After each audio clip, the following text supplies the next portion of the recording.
All right, so welcome everybody to our webinar for the Data.europa Academy. This time we dive into the data quality dimension of the Open Data Maturity Report, which we conducted last year. Next slide, please. So let's give you a quick how the rules of the games are. So we record this webinar, we will upload it on YouTube if you want to see it again. We'll also share the slides. Please mute yourself. We'll send you a little survey afterwards for us to improve. And you can type your questions in the chat box, which is the bottom right. So next slide, please. My name is Simon Steuer. I'm head of sector for the publications office. And I think today is a really interesting webinar because we will see the open data maturity from 3 different perspectives. Once from the organizers who worked on it behind the scenes and collected all the information. And then the 2 other perspectives are from countries, and this time from Slovenia and from Ukraine. And next slide, please. And we will start this webinar with Julia, who will present the first perspective. Then we will have Ales, who will present how they work on open data in Slovenia. And then Mihalo and Janina, who will show how they work on open data in the Ukraine. After that, we have a short Q&A. If there are any open questions, also you can, of course, ask all the speakers. And then we try to close it. And with this, and no further ado, I would like to give the floor to Julia. Thank you very much, Simon, and good morning or good afternoon, everyone, also from my side. Very happy to be here today. My name is Julia Carsaniga, and last year I had the pleasure to lead the work on the Open Data Maturity Assessment for data.europa.eu. So today I would like to present you with the results of Open Data Maturity 2022, focusing in particular on the quality dimension of the report and setting the stage also for our 2 amazing speakers from Slovenia and Ukraine. So first of all, what is Open Data Maturity Report or assessment? If you're not already habitual readers of this, it is an annual assessment into the state of open data in European countries. It has been conducted since 2015, so this means 2022 was our 8th consecutive year of publication. The assessment is the flagship publication by data.europa.eu, the official portal for European open data, which was born in 2021 out of the consolidation of the European Data Portal and the EU Open Data Portal. Throughout the year, so since 2015, the assessment has been expanded both in terms of content and in terms of participating countries. In fact, last year we had 35 participating countries, not just the EU 27, but also 3 EFTA countries, Iceland, Norway, and Switzerland, and 5 candidate countries to the EU, namely Ukraine, Serbia, Montenegro, Bosnia and Herzegovina, and Albania. The aim of the maturity assessment is really to gain insights into the developments in the field of open data across Europe and to foster further improvements in the different countries. So we don't see it as a race among countries, but rather really as a way of fostering cross-learning. And I like to stress this because I think it's very visible and it is really at the core of the concept of open data. And this is why we don't only show the results in the report, where you can also find the different countries' best practices, but also on the dashboard of data.europa.eu dedicated to the Open Data Maturity Assessment, in country fact sheets, and since last year in the questionnaires filled in by the countries. In fact, the maturity assessment is a self-assessment. So every year, countries respond to a series of questions related to different open data dimensions. And our research team go through these questionnaires and validate them in close cooperation with the countries. As you can see on the next slide, the questionnaire that I'm talking about is structured along 4 main dimensions. Since 2018, before they were only 2. These dimensions are policy, impact, portal, and indeed quality, the focus of today. So in the policy dimension, we find more questions focused on legislation and strategic documents, as well as the governance and implementation measures surrounding open data in the different countries. The impact relates to the activities and tools in place to monitor and measure open data reuse, and also how this reuse creates an impact. Portal assesses the functions and features of national open data portals. And finally, quality analyzes how the quality of the metadata on national open data portals is ensured in the different countries. In 2022, so last year, we had a revision of these dimensions, which led to three main changes, we can say. So first of all, we streamlined all the questionnaires to make sure to better include, for example, regional and local realities, and also to better match the priorities of the European Union. Secondly, we place more focus on high-value datasets in view of the implementing regulation that the European Commission would have then published in January 2023. And finally, the impact dimension was completely restructured to better distinguish between impact and the reuse of open data. For 2023, I can already give a small sneak peek because the assessment will start soon. We haven't had a major revision of the questionnaire. This is foreseen for 2024, but indeed, questions related in particular to the high-value datasets have been updated, given that the implementing regulation has been recently published. And we would like to track the progress that has been done since last year until 2023. But enough with theory. So on the next slide, we see the results overall of open data maturity in 2022. As you can see, due also to this methodological update, there was a slight decrease in the overall score, both in the EU and across all the 35 countries. So we went from 78% to 75% in maturity. And this decrease, we can say it's mostly related to the decrease also in the impact dimension, which was completely restructured. In fact, the impact dimension is also the least mature dimension. Whereas on the other end of the spectrum, we have policy, which is the most mature dimension across countries, followed by portal. And in third place, among the most mature dimensions, we find indeed quality, the focus of today, with 77% maturity in the EU27 and 72% of maturity score for all participating countries. At the top of the ODM, so Open Data Maturity ranking for 2022, we find France with 97.2% and Ukraine with 96.9%. Overall, as we can see from the cluster on the next slide, the maturity level of countries, however, is well above 60%. So also within the clusters that we prepare every year based on the maturity level of countries, we see quite a minimal difference in score. For example, even in the trendsetter, so the most mature cluster, the difference in maturity between France and Italy is just 6%. Yes, and here you can see also some particular nice journey. So going from one cluster to another between 2021 and 2022, for example, Belgium, going from beginners to followers, or Italy and Cyprus, which made it to the to the trendsetter cluster from the fast trackers in 2021. But yeah, let's dive maybe a bit more into the quality dimension, given that this is the focus of today.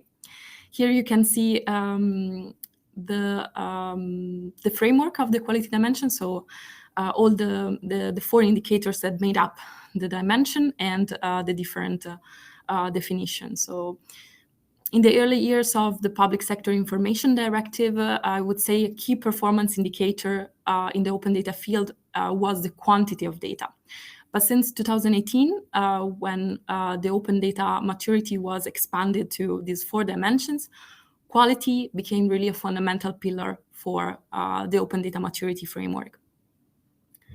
Overall, the quality dimension in the open data maturity focuses on gathering information from countries on the steps they take for ensuring that the metadata on their open data portals is collected from sources across the country, is made available in an up-to-date format, machine-readable format, and when possible, with default access to the data.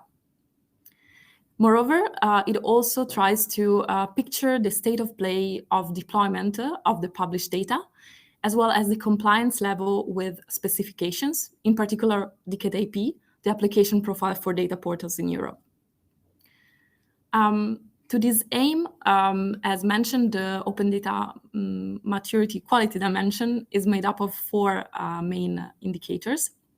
The first one is currency and completeness, and this contains questions to assess the degree to which countries have a systematic, manual, or automatic approach to ensure that the metadata is up to date. For example, also in terms of whether a complete time series is available for download and through an API. This indicator also contains a question related to high-value datasets, and in particular, how countries ensure interoperability among high-value datasets and datasets in general. The second indicator of the quality dimension focuses on monitoring tools and measures that are available to help data providers publish high-quality metadata. For example, the indicator asks about whether the quality of metadata is monitored on the national open data portal, how it is monitored, and as well as whether information guidelines are available on the national portals to help data providers choose an appropriate license, in particular CC licenses, which are used also at EU level.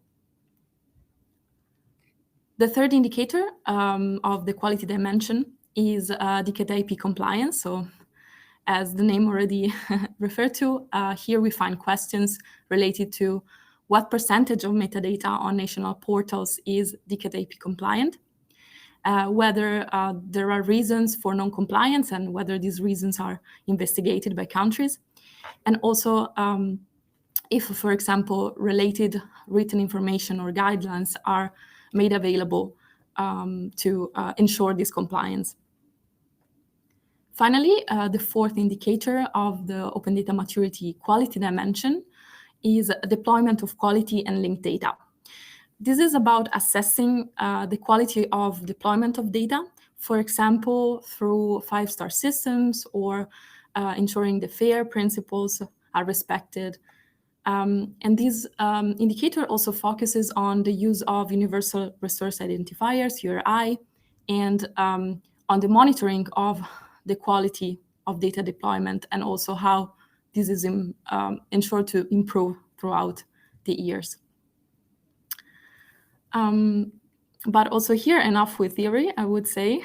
We can switch to the next slide. And here you see a very nice visual of the quality dimension results for 2022, considering all participating countries. And the length of the radius of this visual represents the overall score of each of the country. The overall quality dimension for 2022 remained constant at EU27 level. So it remained around 77% as in 2021.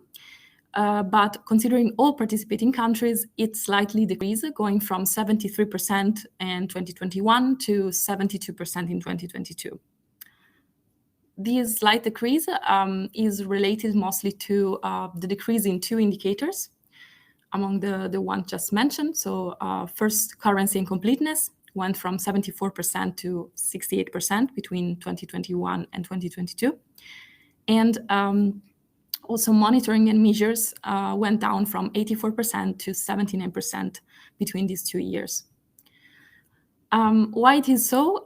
We believe that, as mentioned, one aspect that is quite important in currency and completeness is now also the up-to-dateness of metadata, but also the interoperability of high-value datasets.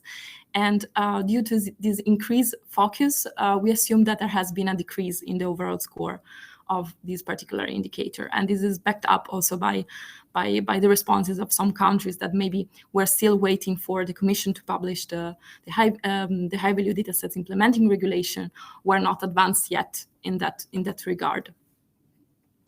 And concerning the monitoring and measures, here we assume that the decrease is due mainly to an increase in volume of datasets and sources whose license information is not yet up to date.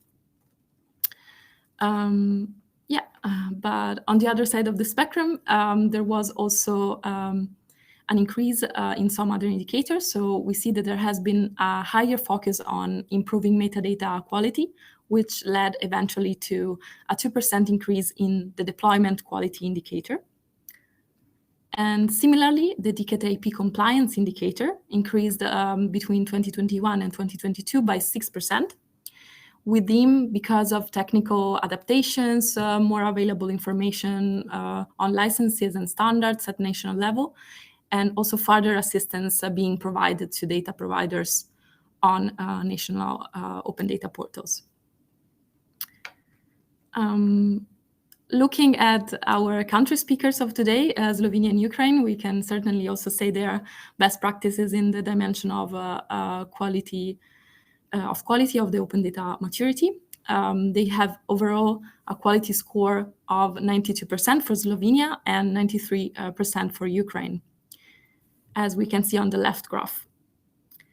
Looking at the right-hand graph, we see that both Slovenia and Ukraine have been improving their quality dimension throughout the years, and also across indicators, with the only exception of currency of completeness. But I see it very much in line of what I just said regarding the decrease in that particular indicator overall for countries. The most mature indicator for both Slovenia and Ukraine, interesting in 2022, is a monitoring and measures indicator, in which both countries scored 100%. In fact, Slovenia Open Data Portal, for example, provides support to all data publisher if they need to help converting XLS to open formats. They also reported that they developed an administration academy to upskill on how to ensure data quality and use the 5-star open data scheme. Similarly, the lowest scoring indicator for both countries is deployment of quality. But also here we see some good practices. For example, Ukraine reports to consider very important in improving the deployment of quality to have direct trainings. So they don't only offer materials and useful information on their portal, but they also constantly conduct face-to-face trainings for representatives of central and local authorities. The two countries, however, differ in the second best indicator. In fact, Slovenia, second best indicator is currency completeness with 96%, and Ukraine has DCAT-AP compliance with 97% of maturity score. Ukraine's national portal supports, in fact, DCAT-AP standards, and data providers are supplied with requirements on data harvesting. And this is just one of the many examples that I noted down. I don't want to give too much information on that because I know that our speakers are probably better informed than me and will for sure have their insights to share. So I would suggest to go to the next slide and encourage you to read the report of Open Data Maturity 2022. You can find it on data.europa.eu, as well as the dashboard as mentioned, the country fact sheets, and all the questionnaires filled in by countries. Moreover, we also publish every month data stories, and the data story of March was dedicated, in fact, to Open Data Maturity quality dimension. So yes, stay tuned for more. There will be also further data stories dedicated to other dimensions. And with that, I'm happy to take questions afterwards. And yeah, I give back the floor to Simon. So thanks a lot, Julia. There's a question from me, actually. As you know, we go way beyond the European Union with the 27 member states for this assessment. And this is on purpose because open data has no borders, so it makes sense. But let's say I'm a country and I'm not yet in this assessment. How should I approach you? That's a good question. Indeed, we keep updated a list of contacts for of national open data teams. So every year we try to update this list. I think the best way is always to approach us via email at data.europa, info at data.europa.eu. I can put it in the chat. Or if not, probably through indeed exactly. Thank you. The publications office or DG Connect, with whom countries could indeed already be in contact because of the public sector information meetings. Yeah. Great. And let's say I participate, how many hours or man days do I have to plan in for the assessment? That's also an interesting question. I think it very much depends on each country. I assume for countries that are federal states, it's maybe more time because they need to collect information from the different states and try to sum them up in the questionnaire. The questionnaire is quite extensive, is more than 100 questions, but we try to share, or we shared already, for example, for this year, preparation of the 2023 assessment, the questionnaire in advance with countries so that they could review, read through, also feedback us in case they don't understand questions or have further comments. So the time that we give usually is 1 month time for responding, but we already inform in advance, and we are happy also to help when possible with the timeline. Great, thanks. With that, I would say let's go to the next presentation from Alice from Slovenia. And Alice, I think you want to share your screen, right? I think using the same slides you have, so no need to. Thank you, Simon, and the other colleagues.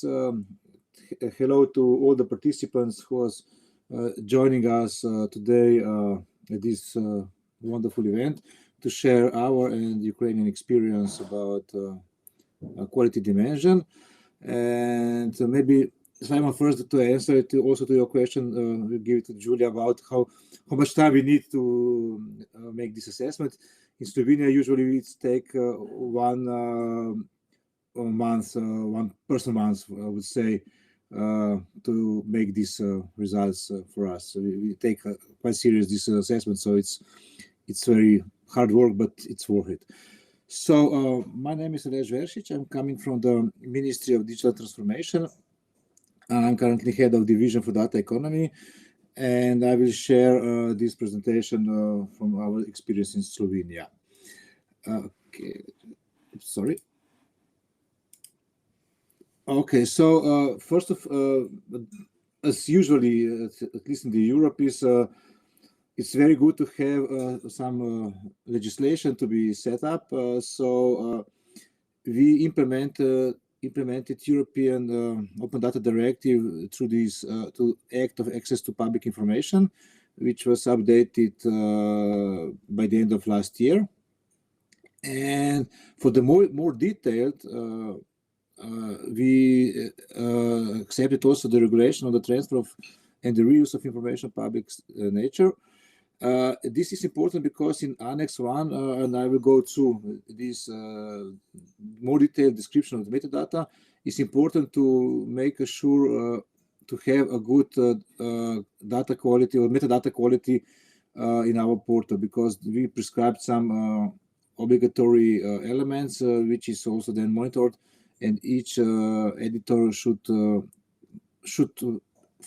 fill up all these descriptions. And because of the new version of directive with high-value datasets, we also prepared in Annex 2 the list of datasets that have high-value dataset status.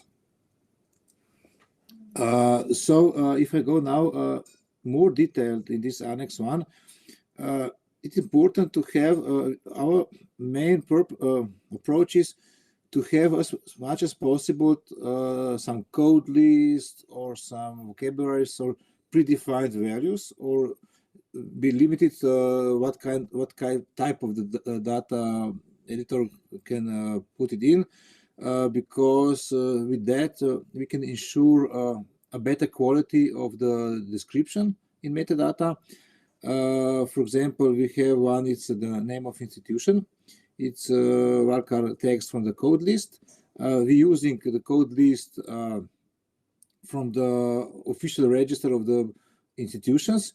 And based on that, we had quite a challenge in the harvesting, because when we harvest from the other source, they don't have the same code list of the institutions. So when you merging, because some data you can get it from the harvesting, some for the same institution you can also have manual editing, and to join all the data metadata to the same institution should have the same code list. So this is one of the challenges, not on the portal, but from the other data sources. If they don't use the same code list, it's a challenge to merge that. So the one of the very few free Varkar text are the name of the data set, because you cannot limit it. For the team for which is data set corresponding to, we use the code list. So the editor or institutions, if you are harvest their metadata, must choose only the value which is on this code list. And when we establish this code list, we were also looking to the European data portal, so it's similar to that portal. So in this chain of harvesting to the end destination and Europe data portal, we are quite aligned with that. Of course, the content description is a free Varkar text, because it's also something that you cannot have some predefined information. And for the legal basis, we're using, when the editor publish their metadata about datasets, they should use the unique ID, which is established from the legal information system. So each dataset which the editor put it in this ID, the system creates the link to the law. So the users, if they want to see what is the legal basis from this kind of data set, they have direct link to the that law. They can then read about that more detailed. For the next one is keywords. For the keywords, we are using Eurovoc and Gamete descriptors. So the users, editors who will publish the dataset, the metadata about datasets, they start to typing the keyword, and the system give them a proposal which kind of keyword they can use, and by the clicking to that, they can use the same keyword which is in Eurovoc or Gamete. So for if they want to see this keyword in their native language, can check it out in the Eurovoc or Gamete descriptors. And the next one, metadata element, is the area to which the data refers. So we have this geolocation or the name of the municipality or something similar to that.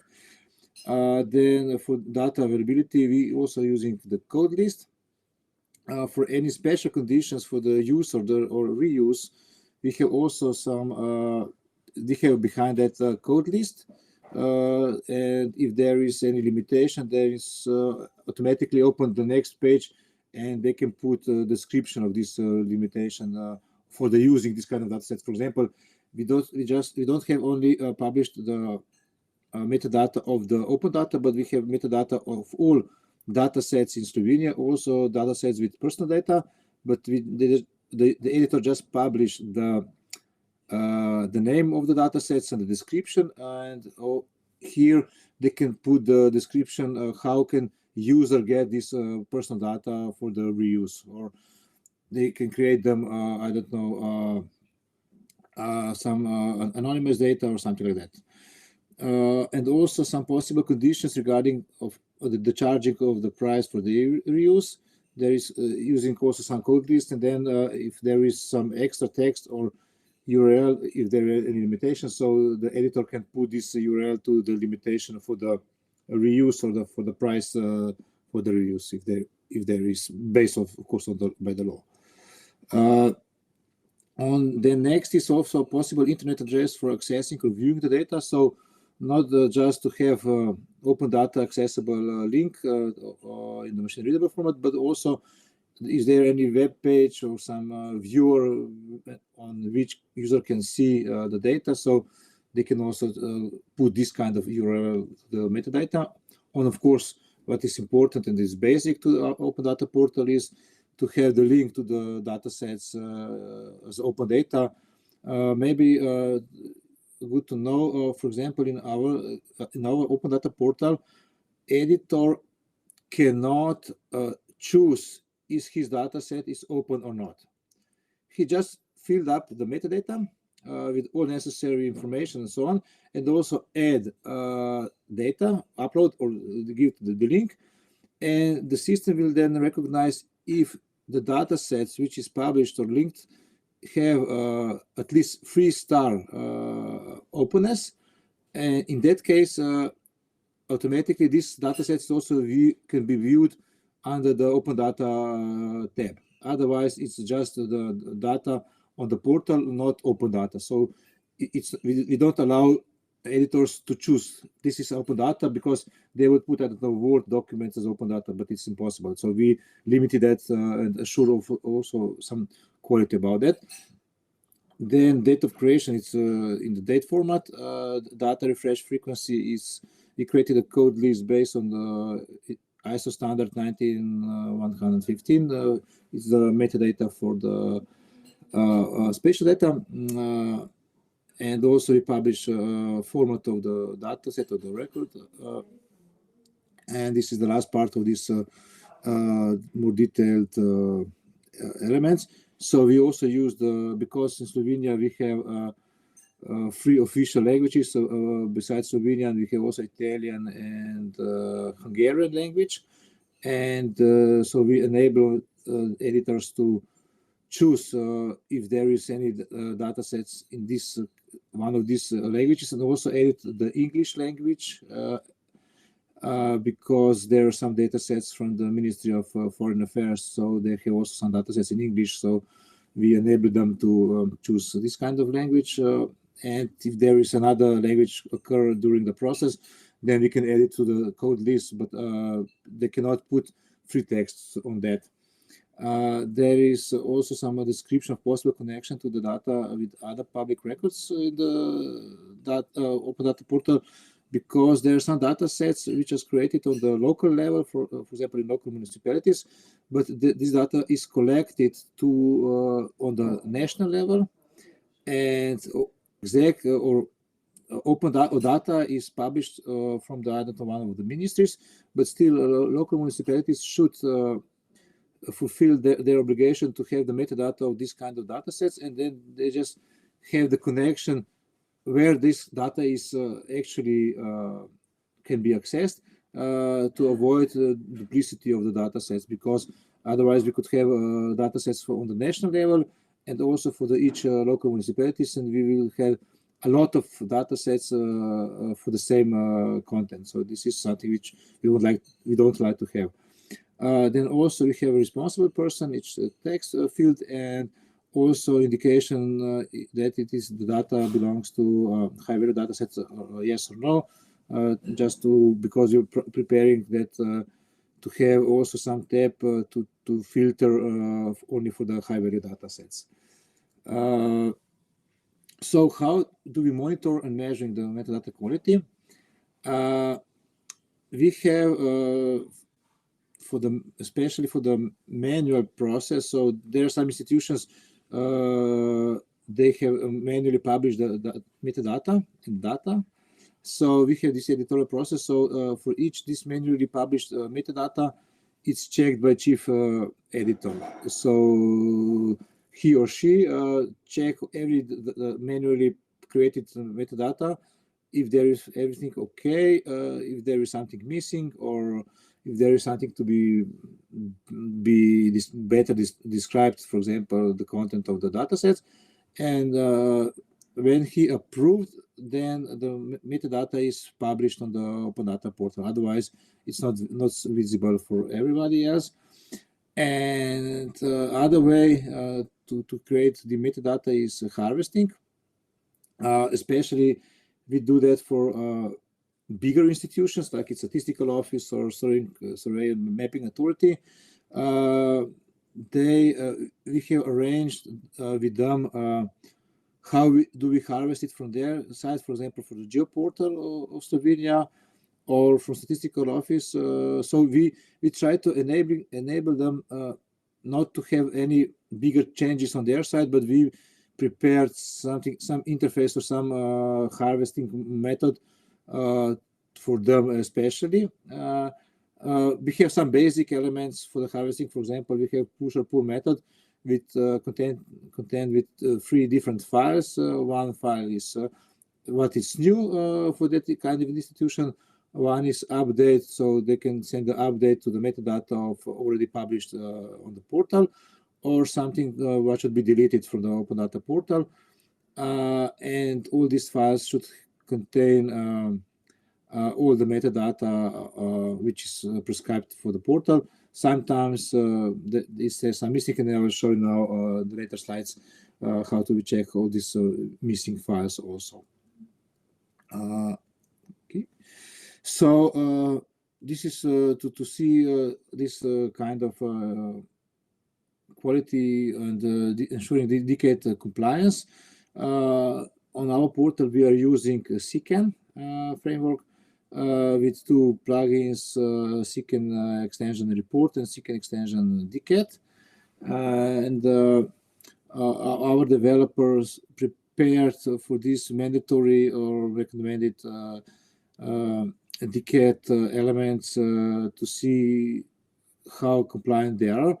And I hope it's not so good to see, but it will be the next slide. So if we find something there is missing for some kind of data sets, there is the list of these missing elements, so we can check directly to the data sets. For example, this is here better. So in this, for the topic team, there is 4 data sets which have a missing element, and on the right side is a link to the list of these data sets.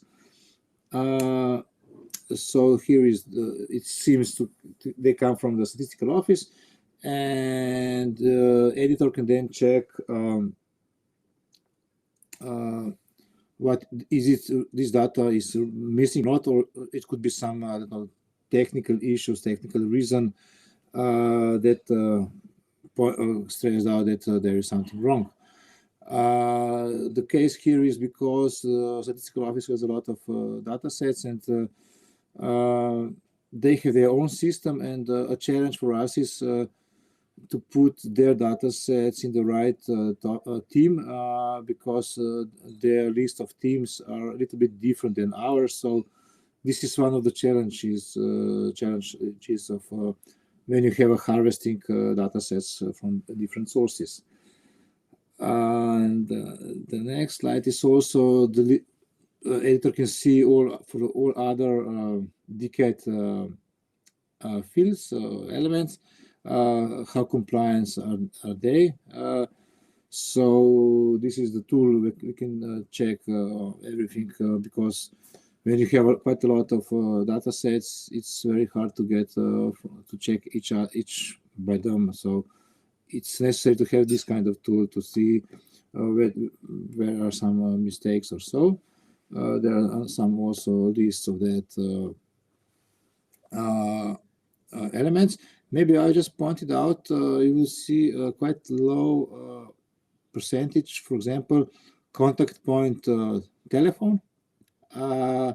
This is something which is interesting because a lot of institutions here in Slovenia, they have some enter service email account. So each users can send the email to this service email, and they don't have a contact phone for that. So this is something which is, of course, here is optional, but still it looks like something that it's not necessary to institution that they will have. There's some contact phone for the individual, but sometimes they don't like to have their phone. So this is the reason, at least in Slovenia, for that. So about recommendation or learnings about real-time data, this is also a challenge to publish this kind of data. One of the challenges is what the exact definition of real-time, because sometimes if the data is updated regularly, or is it real-time or not, or it's real-time everything in the time frame of, I don't know, 5, 10, 15 minutes or so, or one day. So this is important to have definition to understand the real-time content. And also if we have some API access about DDoS attack, this is a challenge because based on that you can stop enabling access to the data, and the users can have some challenges. For that, we also established API manager from some open source solution, for which you can limit numbers of accessing per minute or something like that, or some limitation. So this is something that which could help about this DDoS attack. Also, for the real time, it's important to have a good network, especially if you getting data from the different sources.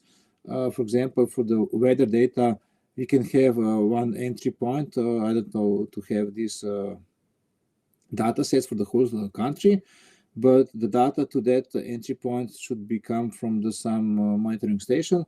So if there is some bad connection, some network problems, you cannot get the data, for example, from one time period from that station. So it's also a network issue for the real-time data, and also availability and performance of the data, and also some extra security issue, amount of the data,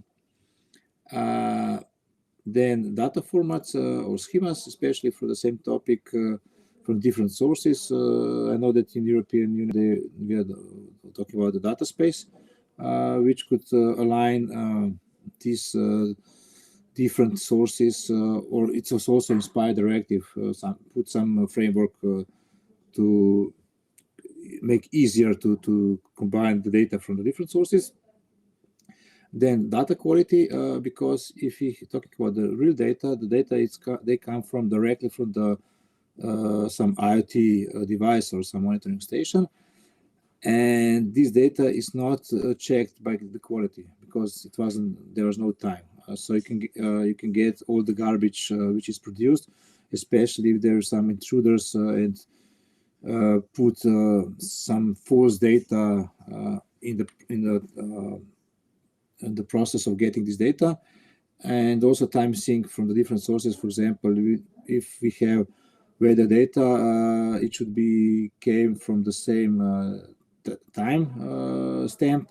For example, I don't know, 7 o'clock or 7:05 or something like that. Or even if you're talking about the data from the other countries or bigger countries, we have a different time zone. It's also a challenge to synchronize the data from in the same time, because the time is then it's important issue in this case. So the next steps about data quality is challenges in harvesting versus manual publication. For example, missing fields in harvesting. Should we reject all these data sets? Because when we do the harvesting, I don't know, with 100 data sets. So if one of them have missing data, should we reject all of them or just this kind? This is a challenge. Because if we reject all, we don't have then updated version. If we just that one, it's okay, but still it's rejected. Then multilingual issue, because we had the issue that one of data source from which we have harvesting, they don't have bilingual portal, for example, Slovenian English language or other languages. And then it's a problem because if you establish as an endpoint in country bilingual portal and you have harvesting from different sources, and if they don't have bilingual data source, then you would have a problem because you would have in English version a missing description for all of data sets. So in Slovenia case, we used Google Translate. So maybe we have also in the European level some translator, machine translator. So we could have something like that to use in the European national portals, a system like Google Translator. So to be implemented to translate the data sets in different languages.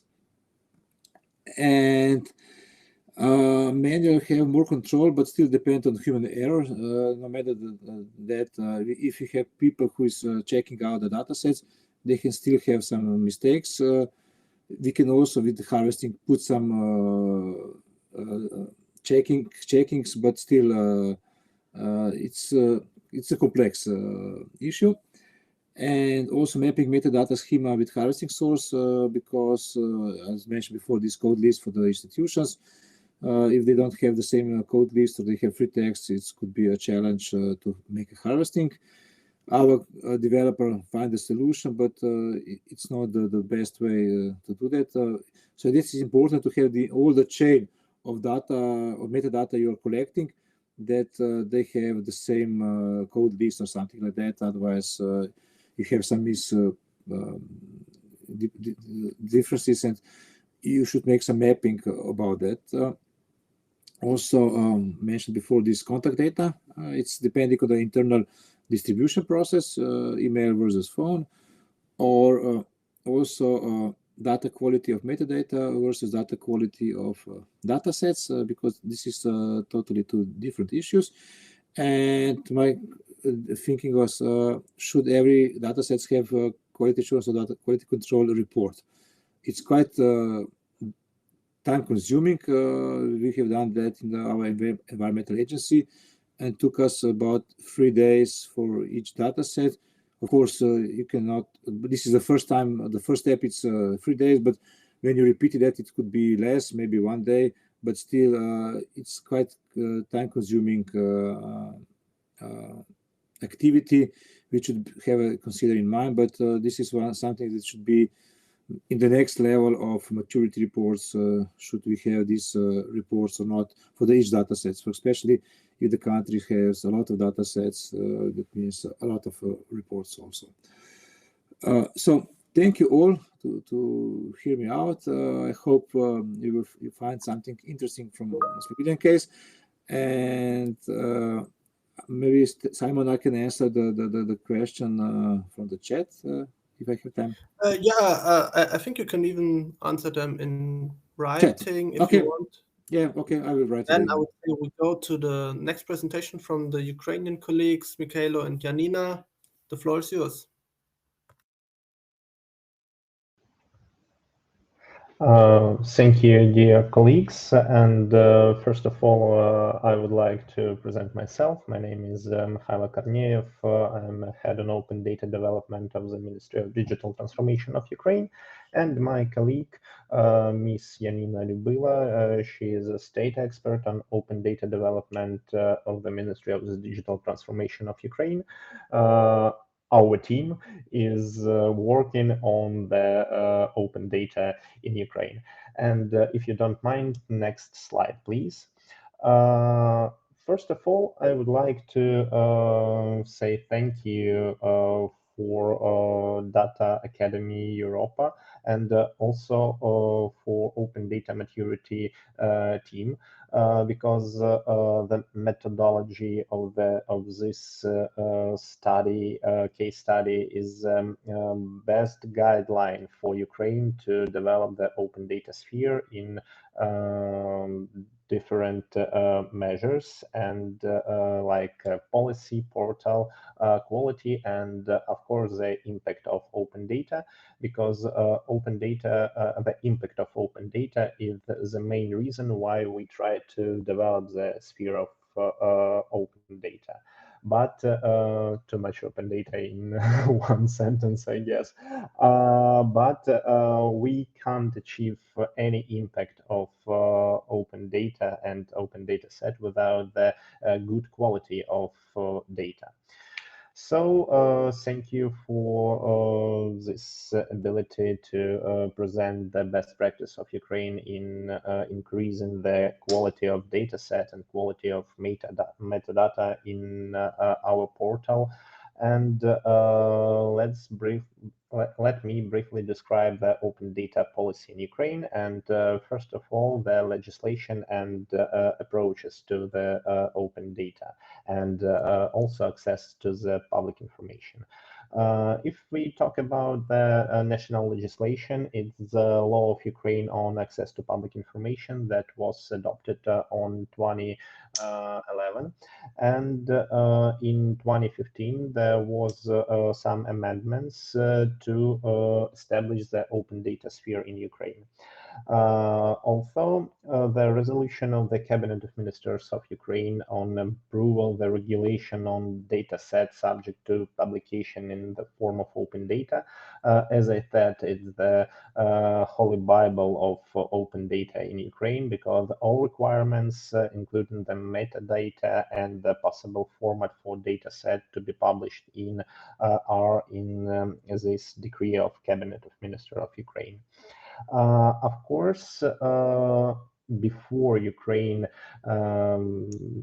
started to be a member of European Data Maturity Report, we use some scorecard for publishing and updating the open data on the Unified State Open Data web portal. This is also a self-assessment by the data providers to improve the quality of data and the quality of other dimensions of this scorecard, which are similar to the European Open Data Maturity Report.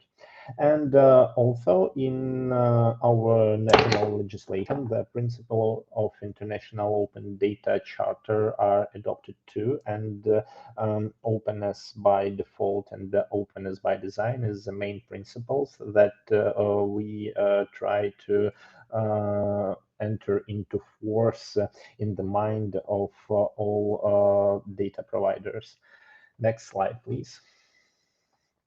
And if we talk about the quality of data sets, I would say some phrase that my tutor of open data once said to me.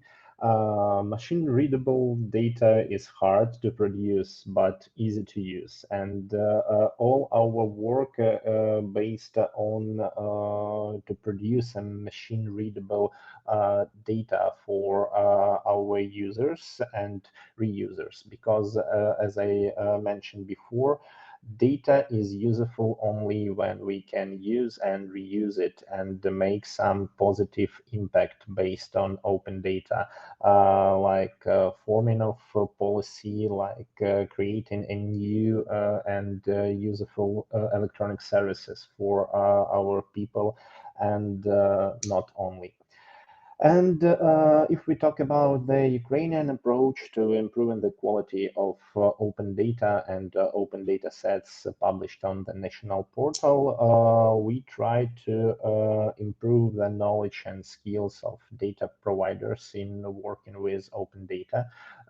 More about it, Ms. Yanina will speak later. Also, we have developed draft regulation on open data formats and requirement for publication of data sets. We named it requirements for data publisher to publish some data sets on the national portal. As you know, Ukraine is a very big country and we have a lot of data providers. According to our legislation, it's like a central government body, authorities, municipal authorities, and some regional authorities. According to our legislation, all of this government body should produce a huge amount of data that should be published in the form of open data. And also, it's very hard to work with this massive scope of information if this information hasn't any standards for publish. So Ministry of Digital Transformation of Ukraine developed some requirements or standards for data publisher to publish this typical information like structure of data providers, some information about budgets and other typical data sets that all data providers should publish. Also, as I previously said, the annual evaluation of publication and update of open data sets on national portal scorecard was established in 2019, and since that time the quality of data published on the national portal had increased. Also, I guess the main features that give Ukraine an opportunity to improve the quality of open data is the moderation mechanism on National Open Data Portal. I will talk some more about the publication and moderation mechanism on national portal. Personally, in 2018 was the first moderator of National Open Data Portal.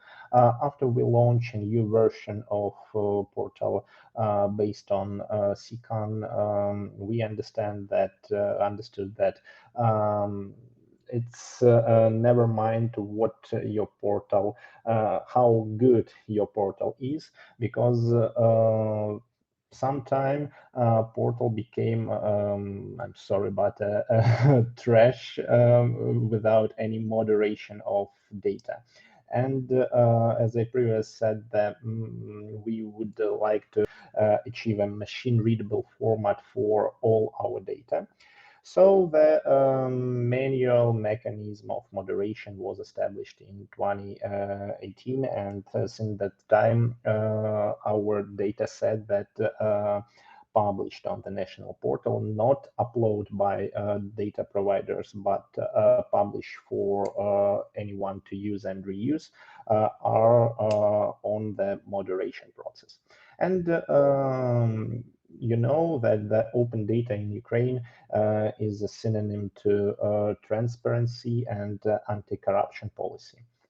And the moderation mechanism wasn't very easy to adopt, because not only government body wouldn't like their data not to be published, but also the civil society representatives and users and reusers of open data sometimes blame Ministry of the Digital Transformation to stole some open data or to grab some data from the public access. And the last week, we, together with USAID project TAPAS and the Clarity project, which is the service based on open data in Ukraine, launch Open Data Watchdog, a service based on open data that monitor any activities with data sets on national portal, including uploading a new version of data, some changes in metadata, and also some deleting data sets from public access by moderation process or by the data providers itself. Next slide, please. If we talk about the monitoring the quality of data sets, I also have said about it in my previous on previous slide. We use several levels of verification and monitoring of quality of data sets published on national data portal. As I said before became public for all data sets are manually moderated by authorized persons who checks the correct completion of dataset passport. According to national Ukrainian legislation, dataset passport means the metadata that that should be compliant with approved standard DCAT-AP, but first version.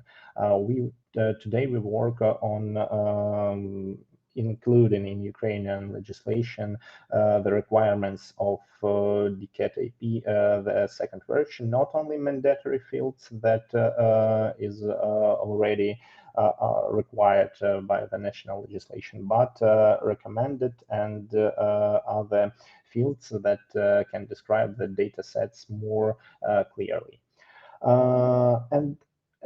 Also, if the first stage of verification is complete, on the second stage, the portal automatically checks if the data sets applies to machine-readable standards like XML, JSON, and unfortunately for our data providers, easy to use the XLS and XL formats that not exactly open data, but according to Ukrainian legislation are in the form of open, may be published in the form of open data. And only if two checks, manual and automatic, successfully passed by the data sets, it's published on the national portal with the public access to this information. Of course, we understand that data providers who have the low skills try to fraud our system, and the remonitoring of data sets after its update with the defined frequency are provided by the ministry. Next slide, please. Now we are talking about the DCAT-AP completeness. As I said, more than 90% of data on the national portal is absolutely compliant with the DCAT-AP. The next 10% is the data that was uploaded on national portal with the harvest from the local government portals, and unfortunately sometimes necessary fields are missed, and we try to update the situation with providing the typical decision, I think typical program product for the local open data portal for data providers that also based on the CCAN, and with this local open data portal, all data providers on the regional or municipal level can achieve its personal data portal that are fully with the national portal. And if we talk about the metadata quality, it's to tell the truth, it's not a big problem for Ukraine, because according to the national legislation, all data sets and all open data should be automatically checked by the portal for the completeness and correctness of filling out the data passport. As I said before, it's metadata. And the mandatory list of metadata is determined at the level of a resolution of Cabinet of Ministers of Ukraine that I mentioned before. And on this and the second slide, next slide, please. Yeah, you can find all necessary and mandatory fields that should be filled by data providers to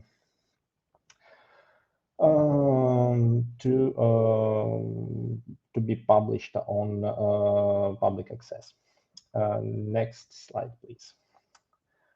Also, if we talk about the currency and completeness, as I said, it's very hard to improve this measure and this skills on national portal. But if metadata or the data set itself not updated on the time, on that time that it should be updated, because most common data sets in Ukraine have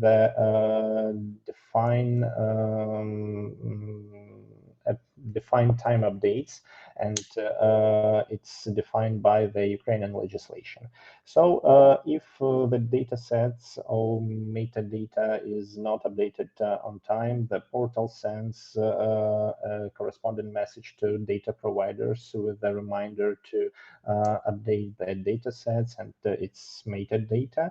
And also on the portal and it's on its metadata, it's marked as not updated data sets, and our users and reusers can find out that the data is old and be careful using it in your product. Next slide, please. And now I would like to introduce Ms. Janina Lyubimova once again, and she talk more about our annual evaluation of publication and update of open data on the portal, and about our study program for data providers to improving their skills in quality, and also about our work on standards and requirements for high-value data set publication according to the European legislation, the latest European legislation. And from myself, I would once more to say thank you for all organizers of this event, and also remember that now we are working on the adoption of European legislation on open data, like Data Governance Act and the Regulations on free flow of non-personal data in European Union. So I hope that this year would be a crucial year for open data development in Ukraine, and me and Janina do all our best to achieve and to maintain this great result that we have achieved previously. So thank you, Janina, you are welcome. Yeah, thank you, Mihailo. Thank you, dear colleague, for this opportunity to take part in this event today. It's true that we have not a very big team in the Ministry of Digital Transformation, but nevertheless, we are a very efficient team. And Mihailo has presented the main part of what is the components of the quality dimension of open data, and I would like to add some more things. Every year, data providers are to process the evaluation like a self-assessment of the quality of the level of development of open data policy within the every data provider, whether it be public body on central level or local governments, etc. Every year, each data provider has to check his own steps on open data policy realization, implementation, and this assessment includes 5 main aspects. First of all, that is open data policy. Each data provider is to check whether it has provided or implemented internal legislation, which is crucial to make open data policy implementation effective and efficient. The second point, the potential of open data processing and analysis. That is the point, this aspect is important in order to understand how the open data is used by the open data provider, which impact may this open data have. The next point, quality of open data. That is one of the most important aspects of this assessment, because each data provider is to check each data set whether it is on the quality. Each part of the table, for example, or each block of JSON or XML file, etc., and is to provide the results of the assessment within each data set, which he is to provide as an open data. Also, user engagement. We try to make a great focus and emphasis on this point, not only to stimulate data providers to give data, to publish data as open data, but also to engage users, civil society, businesses, analytics, etc., to use their data. So the fourth position, the fourth aspect of this annual assessment is user engagement. Whether your data used by civil society, by the public or not. And also the impact of open data, that is the result of this use of your data. So that is a complex which each data provider is to understand how efficient and how effective is data provider in working with open data sphere. And this year, despite the brutal war taking place in Ukraine, we continue to receive these results of self-assessments by different open data providers, also by local data providers, which are now temporary occupied territories. Nevertheless, we have powerful and enthusiastic open data community, and we continue to receive such self-assessments. And in 2021, we have made an analysis of the quality of open data on the basis of these cards of self-assessments received from data providers, and we have rated central level data providers and local level data providers.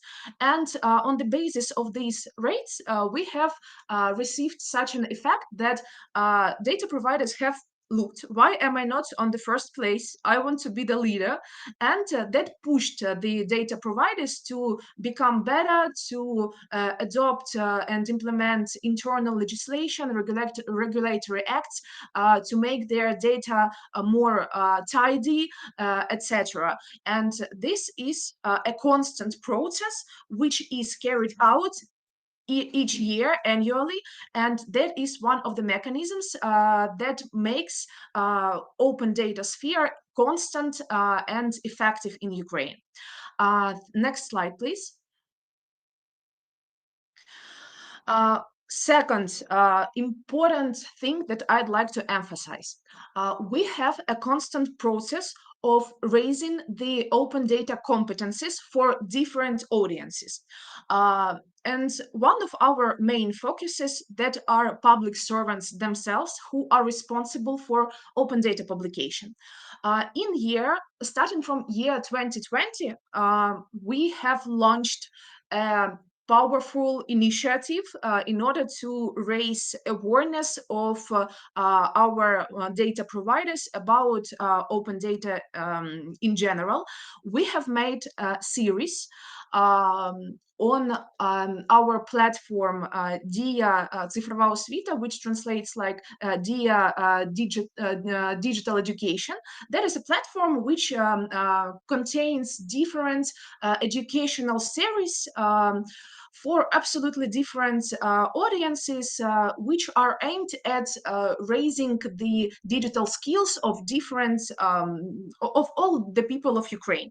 And we have made series open data for public servants. And for today, starting from year 2020, more than 200,000 people have successfully finished the watching of this series, have passed the test, the final test, and received certificate that they have successfully watched this series. So that is an incredible result for these 2.5 years, I guess, that more than 200,000 people are engaged in this process. And also we have some educational face-to-face educational programs which are aimed at communication both with central and local governments. That is a constant process. Personally, I am one of the trainers, lecturers engaged in this process. And starting from the year 2020, more than 2,000 people have passed these face-to-face programs, which have also credits ECTS. So that is very important for public servants. I guess that colleagues from ministries understand why is it interesting for public servants to take part in educational programs which have these credits. We have some collaboration with different national agencies, especially National Agency of Ukraine for Public Service. We have in year 2021 launched and successfully carried out a program on open data for 795 public servants on national, on central and local levels. And now we are developing another program also with national agency, which will be aimed at raising the competences of public servants in the sphere of the access to public information, and especially with the emphasis on how to work with open data.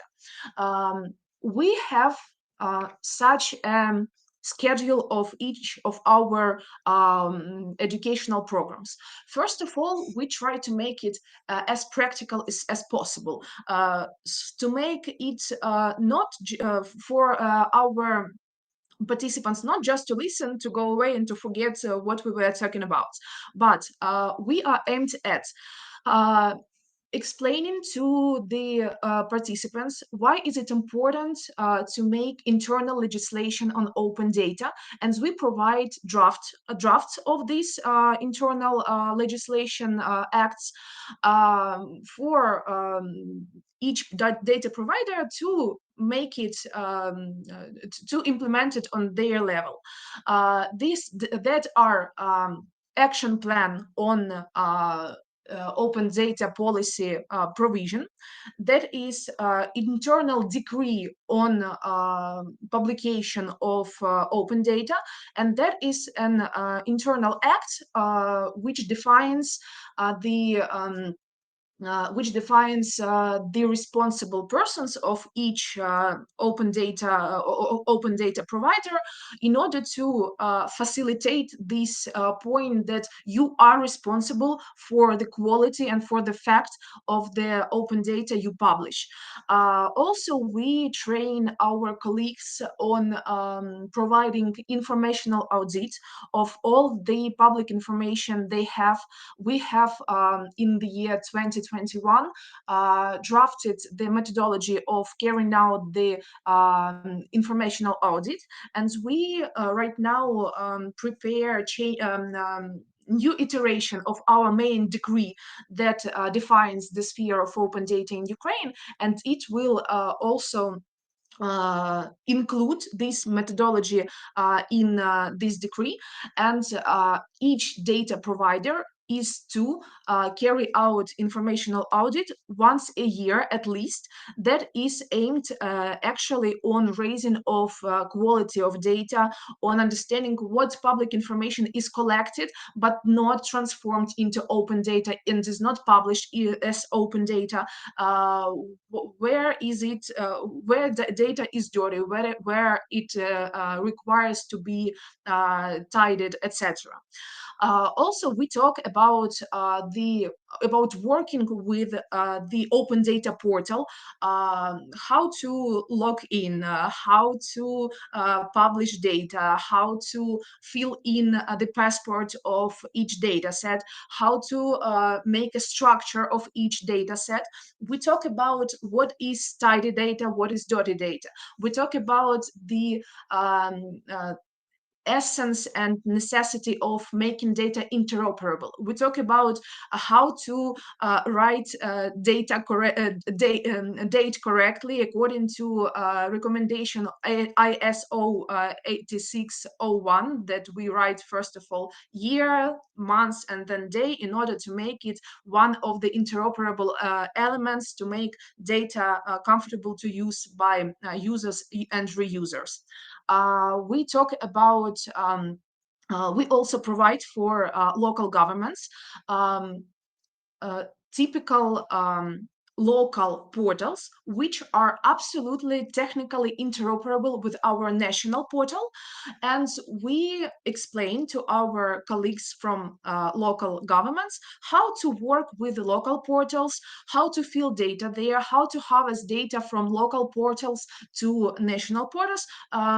It works the same as data from national portals harvest to European data portal. The same logic, just on the lower level. Data from local governments of Ukraine harvest their data to the national open data portal, and we also raise the awareness and the level of knowledge of responsible public servants on how to provide this aspect. So there is a constant process.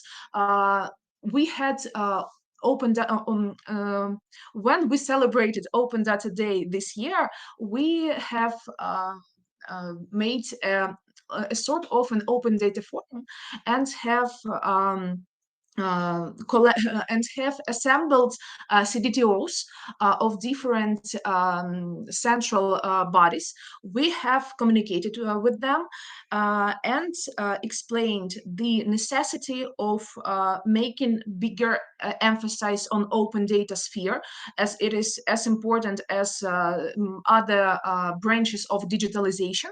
And as a result of this event and this communication, we have also talked with the Ministry of Ecology of Ukraine, of Environmental Protection of Ukraine, and have last week carried out educational program for representatives of this ministry, of different services which are within the scope of powers of this ministry.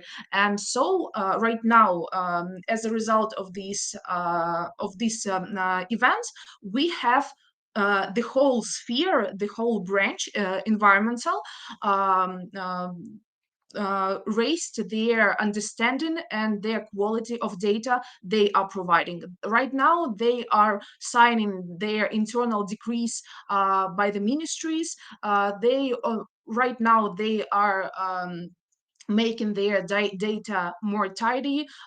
They publish it on Open Data portal of Ukraine on the national, and are trying to get better and better. So that is a constant process. We are trying to engage more and more public offices, both on central and local levels, and to give understanding to our responsible officers what are they to do to make data qualified and quality. The next slide, please.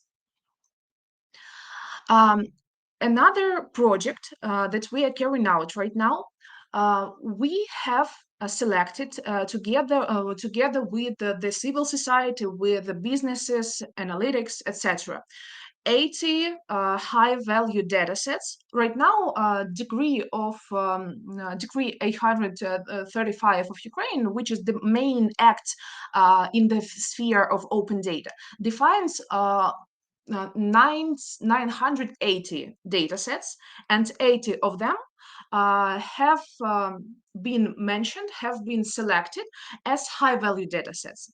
And in order to make their publication efficient, we right now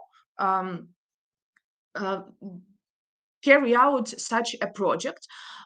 We have two steps in order to make to draft standards of publication of these data sets. First step is analysis of legislation, which is the basis for the data collection of each of these data sets. As we all know, legislation changes constantly, so we try to hear each of the data providers in order to make standard that we are drafting not just declarative, but to make them possible to be implemented by data providers. So we first of all make the analysis of legislation, and the second step, we draft the very standards of for each of these data set. So of which should be the structure of each table, how much attributes should each table consist of, etc., to make it interoperable, to make it impossible for data providers to publish this data dirty, etc. So that is our main point. We are, as Mikhail has already told, we have drafted such standards for typical data sets, which are published by groups of different data providers, and it showed that this approach is effective, and that we are to help our data providers to provide them with the structures for publication of each data set. So right now we are drafting such structures, such requirements for collection, for publication of each data set. Also the formats in which each data set is to be published, how to fill in the passport of each data set, how to publish the structure of each data set, etc. And we have already made meetings with about 20 data providers in order to keep in touch, to make it as effective as possible. We have made internal little working groups for fast communication with each other, with us as those who draft, and with data providers as those who have unique understanding of their sphere, of the data that they collect, of the legislation and the changes in the legislation, etc. And with about 10 more data providers, we are to communicate in the nearest future. And I guess that this list of data sets which will be provided with those standards will broaden, and these standards that we are drafting will also be a part of legislation. So there will be the data providers are to be will they will be necessary to use and obliged to use by the data providers. That is another point of how do we with our efforts raise the quality of data sets in Ukraine. Next slide, please. Yes, and I would like to add one more thing before describing what you see on this slide. We have also another project which is aimed at raising the quality of data sets within the sphere of low carbon and circular economy. We are working with our colleagues from different responsible public bodies in order to implement the data sets which are in the Eurostat portal in our Ukrainian national open data portal. So we are right now carrying out this project.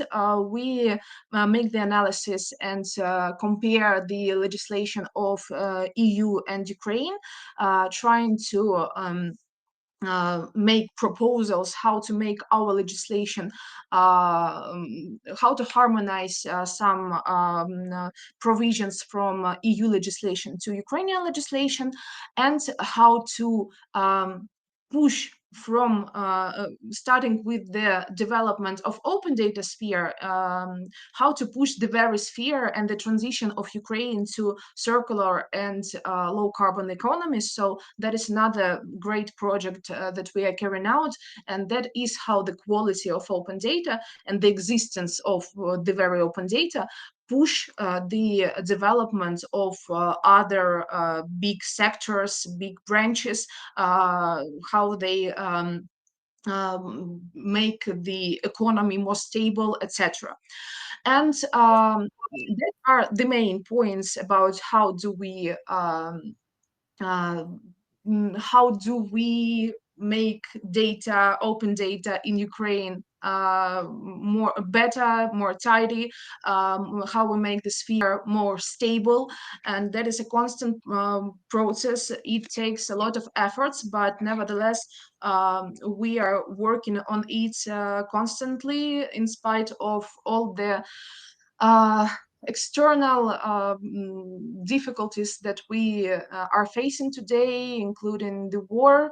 I think that it's clear that unfortunately some regions have no opportunity now to publish data. We are trying to support them, but nevertheless, that is impossible to provide the sphere, to support the sphere, such as it was before the 24th of February of the last year. But nevertheless, we are working even harder than before. We have new focuses on how to support the sphere, to relaunch the sphere. And there are some points of our plans for the future. Janina, would you mind wrapping it up, because then we miss out on the question, because we're a bit over time. Yeah. It's almost the end. That is the final slide. Yeah. So. Great. Thanks. Yeah. So. We are, first of all, to approve the DCAT 2.0 specification at the level of the decree of the Cabinet of Ministers of Ukraine, recommended and optional properties. Also, we are to expand the functionality of the portal so that there would be the less engagement of people, but to make it more automatically working. Also, the automation of the process of dataset moderation to make it not semi-automatic as it exists right now, but to make it operating by the functional of the portal. Also, we are to implement the European Union and the legislation of European Commission into the domestic legislation of Ukraine. And also we are to develop and to implement within the legislation the standards, the requirements for publication of high-value data sets according to criteria and recommendations of the European Commissions and according to the principles of Open Data Charter. And we are constantly making more and more educational programs for different public servants and for also other interested audiences, businesses, students, etc. So thank you for your attention. That is what we do. If you click the next slide, yeah, so that is how you have an opportunity to contact us. You may use the QR code you see in the center of the slide. And if you can click on the last slide, so that is the end of the end of our presentation. Thank you very much for your attention, and long live Ukraine. Thank you. So let's dive into the questions. If you have any questions, please put them in the chat box. I will kick it off. Alex, a question for you. You mentioned that you have a very precise input model for your metadata, which makes it nice to be compliant, but makes it hard for people to follow. And how do you enforce the rules beyond your department? Thank you, Simon.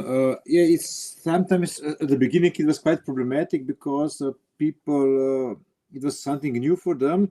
And sometimes at the beginning we just skip these exact rules otherwise, because you always should choose between if you be strict by the exact rules and people will make some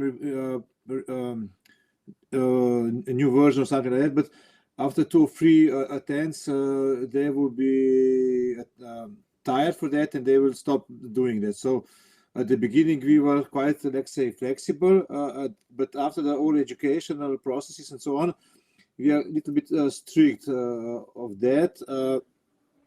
And the reason is also we put this as much as possible code lists to not give them any freedom to do whatever they want, because if you give the people the freedom to do what they want to put it out in the text, you will get not so good quality. So this was the reason why we put a lot of these code lists in the process of the creating metadata, and people then must choose something. Absolutely. If you're looking for translated code lists for all kinds of different things, you can search for EU vocabularies. There are lots of interesting things for your data sets, also aligned for DCAT. Janina, you recommended that you do a lot of self-assessments with the other departments and the other ministries. Would you recommend this to other member states as well? Does this work as a process? Absolutely. I would recommend this because one ministry, for example, responsible for the sphere of open data for the whole Ukraine, yes, for example, Ministry of Digital Transformation, can't check each of the data providers on how is open data sphere developing. But there is legislation according to which each open data provider is to develop open data sphere. So no one except the very data provider can make assessment of how is the sphere developed within this open data provider. So it works. Each data provider understands what is the status of open data sphere of this one data provider, and also taking account that it is obligatory process according to legislation of Ukraine.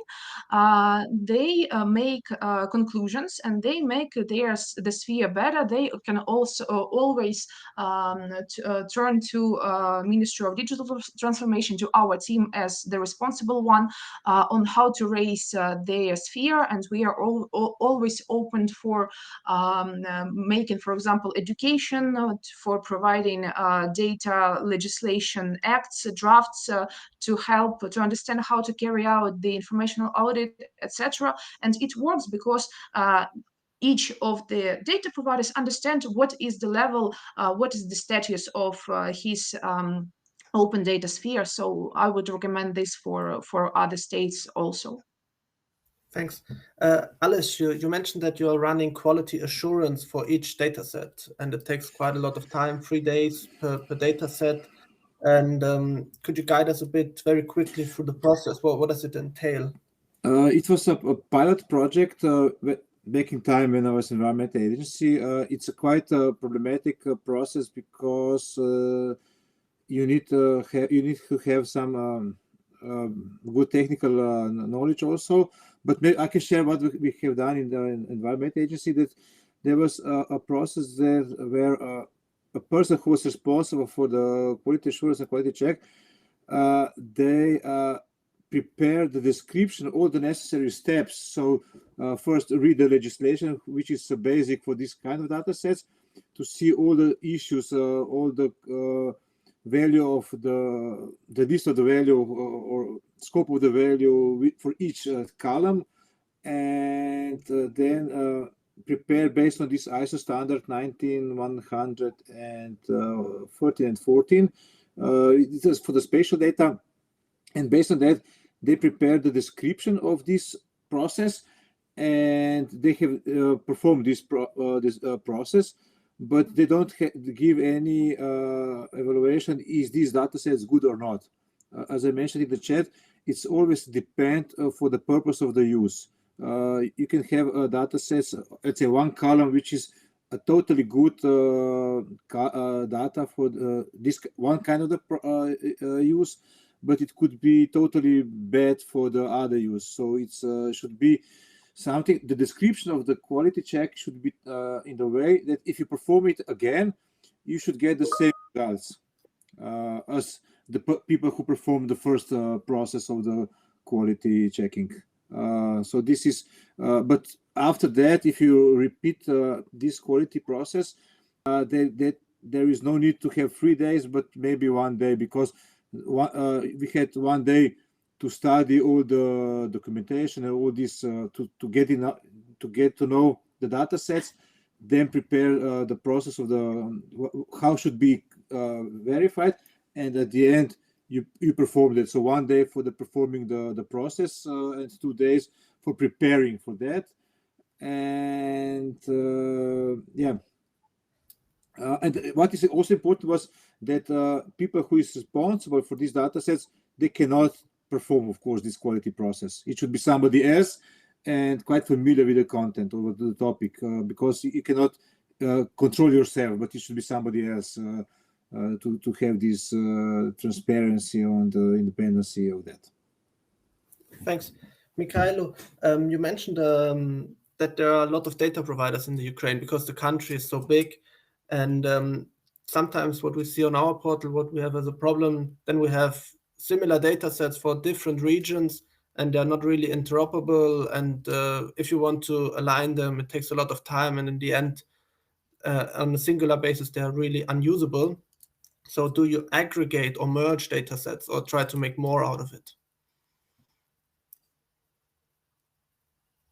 I think you're still muted. Yes. Our approach is to develop some requirements or standards for typical data sets that published by all data providers on national portal. It's 14 data sets for all data providers in Ukraine that should publish it in the form of open data, and 72 specific data sets only for municipalities and regional level and for government on the regional level of authorities. So it is very easy to use these requirements and standards because all of they have typical structure and typical mandatory fields to be filled in. And with this I guess some templates of data sets, data providers can take only data, use our templates, and publish it on a national portal. And as this approach was really good, we decided to develop some standards or requirements for unique data sets, and as a part of our work on development the standards for high-value data sets itself. Thanks. And Janina, there's a question in the audience. Can you elaborate on the Administration Academy organization in Ukraine, size, resource, number of workshops? Yeah, I was right now texting the answer, but it would be better to answer with a voice. There is no unified administration academy in Ukraine. There are different ways which we use in order to make this academy aspect to burn into life in Ukraine. We have a national agency on public service, for example. That is we are the Ministry of Digital Transformation, and national agency is another public service in Ukraine, and we collaborate with each other. We try to add the open data component into the educational programs which this national agency provides and carries out. Also, we by our own team, there are 3 persons for the whole country, we provide other also educational programs, sometimes with the assistance and with the help of TAPA's project, that is USAID UK8 project. They facilitate these educational processes. If we talk about the digital education platform, online platform, that is the program which is carried out by our colleagues of the Ministry of Digital Transformation, by another department which is responsible for different digital educational programs, and we collaborate with them. So initiative is ours, but we collaborate with different subjects which are empowered to assemble different public servants or other representatives of other audiences to make our education effective and to carry it out in general. So there is no one unified administration or body. We are responsible for the sphere of open data of Ukraine, and we try to collaborate with other subjects to make our educational programs effective. This Very is the good. point. Thanks. Marlene, can we go to the next slide? I think we answered all the questions. So what's up with the Data.europa Academy in the next weeks? There's a lot going on. We will have a webinar series on use cases, which will be then the next webinar will be on the 25th of April. We have a completely new series on data spaces. Data space is now really important in the European Commission to aggregate data in different data spaces. This will start on 12th of May. And our series, what we had today, on the open data maturity dimensions will continue in July. What we also hope that you all sign up for our newsletter. You see the address there. We try to communicate everything what we're doing, what's going on in the open data world in that newsletter. And with that, I would like to thank all of our speakers for their presentations, for their time, and everyone behind the scenes, Julia, Marlene, Flora, Inma, who set up everything so nicely. If you want, you can scan the QR code and give us some feedback, which would be great. You should also get an email for this. And with that, I would like to thank you all for joining and have a very nice day.